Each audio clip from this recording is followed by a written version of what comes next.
Hello everyone, কেমন আছেন সবাই? সামনেই ভারত পাকিস্তান ম্যাচ, যে ম্যাচকে ঘিরে সারা বিশ্বেই বিভিন্ন আলোচনা সমালোচনা চলছে এবং ভারত পাকিস্তান ম্যাচ আসলেই বিভিন্ন ইকুয়েশন মার্কিং বিভিন্ন দিক থেকে সবারই আলোচনার কেন্দ্রবিন্দু থাকে। আজকে এমনই কিছু আলোচনায় কিছু বিষয় নিয়ে তুলে ধরবো যে বিভিন্ন ফ্যাক্টরে আসলে কোন দলটি বেশি এগিয়ে থাকবে। যদিও বিশ্বমঞ্চে যে কোনো একটা টুর্নামেন্টেই ভারত পাকিস্তানের চেয়ে সবসময় এগিয়েই থাকে, তারপরেও কিছু বিষয় আছে, কিছু পার্টিকুলার কিছু বিষয় আছে যে জায়গাগুলোতে ভারত এবং পাকিস্তানের ডিফারেন্স যদি আমরা করি, সেখানে আমরা দেখতে পারবো কিছু বিষয় কারা আসলে এগিয়ে আছে। বিষয়গুলো যেমন হলো, ফার্স্ট টাইম ওপেনিং যদি আমরা দেখি, ওপেনিং জুটিতে বর্তমানে ফাকার জামান ছিল পাকিস্তানের। ফাকার জামান তো অলরেডি টুর্নামেন্ট থেকে আউট হয়ে গেছে, কারণ ইঞ্জুরির কারণে আমরা জানি সেখানে একটা সমস্যা হয়েই গেছে। পাকিস্তান সেক্ষেত্রে কিন্তু ভুগবে। আর ভারতের ওপেনিং জুটি সম্পর্কে তো কারো কোনো সন্দেহ নাই। শুভমান গিল এবং রোহিত শর্মা ফ্যান্টাস্টিক। এই দিক থেকে ওপেনিংয়ে কিন্তু ভারত এগিয়ে আছে। আবার একটা ফ্যাক্ট, দুই দলের মূল খেলোয়াড় যাকে আমরা ধরি, যেমন বাবর আজম এবং এদিকে বিরাট কোহলি বরাবর খারাপ খেললেও পাকিস্তানের সাথে কিন্তু বিরাট কোহলি অনেক ভালো ভালো ইনিংস এবং বড় ম্যাচে সবসময় ভালো খেলে।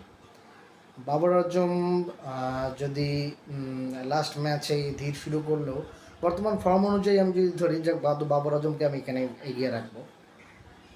তারপর আরেকটা ফ্যাক্টর আছে মিডল অর্ডার। আচ্ছা, ভারতের মিডল অর্ডার আমরা জানি, ভারতের যে ব্যাটিং লাইন আপ, মিডল অর্ডারে অবশ্যই এদিকে আছে যদি ইন্ডিয়া এবং পাকিস্তানের দুজনের মিডল অর্ডার আমরা দেখি, এদিকে কে এল রাহুল, আকসার প্যাটেলও গত ম্যাচে উপরে খেলছে, শ্রেয়াস আয়ার রয়েছে, এদিকে যেমন আছে রেজওয়ান রয়েছে, তারপর কুস্তিল যার উপরে যারা রয়েছে, মোটামুটি তারা দুই দলে যদি আমরা কম্পারিজন করি, সেদিক থেকেও কিন্তু ভারত এগিয়ে আছে। সো ভারতের চাইতে এই মিডল অর্ডারেও কিন্তু পাকিস্তানের চাইতে ভারত এগিয়ে রয়েছে। তারপর আমরা যদি দেখি স্পিন বোলিং অপশনে যদি দেখি, সেখানে দেখা যাচ্ছে যে ভারতের স্পিন বোলিং গত ম্যাচে 3 জন খেলিয়েছে, আর পাকিস্তান টিমটাতেই কিন্তু স্পিন বোলিং অপশন শুধু একজন হয়েছে। সেই স্পিন বোলিং অপশনেও কিন্তু পাকিস্তানের চেয়ে ভারত অনেক এগিয়ে রয়েছে। আবার মাঠের ফ্যাক্টরটা যদি ধরি, পাকিস্তান তো পাকিস্তানের হোম গ্রাউন্ডে খেলছে, কিন্তু ইন্ডিয়া ইন্ডিয়া যে গ্রাউন্ডে খেলছে, এই গ্রাউন্ডটাতে আগে পাকিস্তান সবসময় খেলতো, কিন্তু বর্তমানে পাকিস্তান 2019-এর পর থেকে নিজের গ্রাউন্ডে খেলা শুরু করেছে। সেদিক থেকে যদি আমি এগিয়ে রাখি এই মাঠে, তাহলে ইন্ডিয়াকে আমি এই মাঠে এগিয়ে রাখবো। এবং ফিল্ডিংয়ের কথা বলি, ফিল্ডিং একটা ফ্যাক্টর। ফিল্ডিংয়ের যদি আমরা আসি, ফিল্ডিংয়ের দিক থেকে কিন্তু ভারত অবশ্যই পাকিস্তানের সাথে এগিয়ে, এটা একটা ফ্যাক্টর।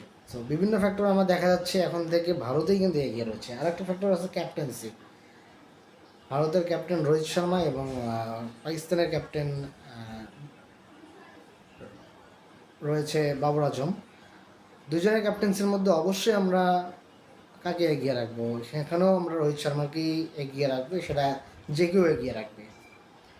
আর বর্তমান ফর্ম, এটা একটা ফ্যাক্ট। বর্তমান ফর্মে দুই দলেই মোটামুটি ভালো ফর্মে রয়েছে, কিন্তু ইন্ডিয়া লাস্ট এই ওডিআই ফর্মেটে কিন্তু ইংল্যান্ডকে হারিয়েছে, পাকিস্তানও হারিয়েছে নিউজিল্যান্ডকে।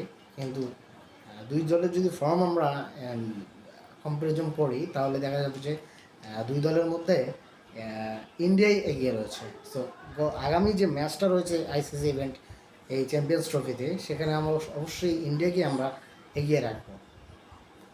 তো বিভিন্নজন বিভিন্নভাবেই আপনারা ইন্ডিয়া পাকিস্তানের ম্যাচে বিভিন্ন ধরনের দুই দলের কম্প্যারিজনগুলো করবেন। আমিও কিছু ফ্যাক্ট তুলে ধরলাম, যেগুলো অবশ্যই আপনারা একটু ভেবে দেখবেন, এবং আপনারা যদি কোনো মতামত থাকে অবশ্যই ভিডিওর নিচে কমেন্ট করবেন।